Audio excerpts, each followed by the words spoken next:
soaring apartment towers bearing the Trump name, an iconic golf course, the Winter White House.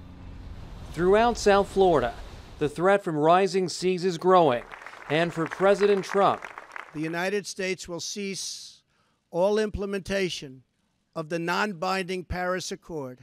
That decision to pull the U.S. out of the Paris Climate Agreement, it could someday hurt his business empire's bottom line.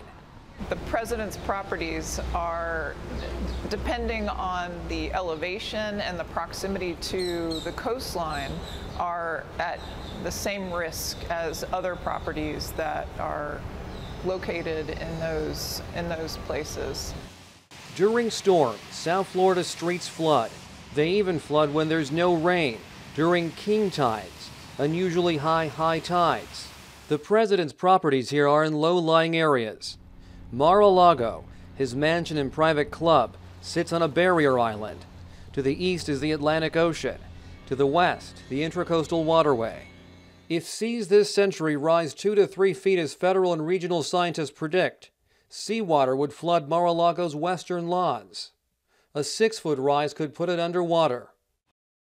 Even Trump National, 13 miles inland, could see flooding. The reason? A rising water table. His oceanfront properties could be inaccessible.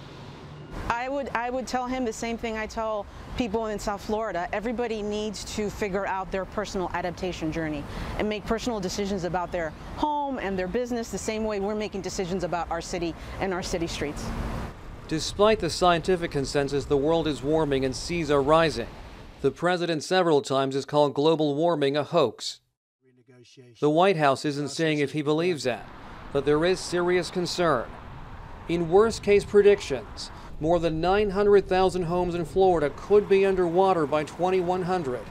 Backing away from the Paris Agreement essentially is sending a message to the global community that the U.S. is not taking climate change seriously. A lot of property is at risk from sea level rise, and that has economic consequences. Losses could total in the tens of billions of dollars, devastating South Florida and the president's multi-million-dollar interests.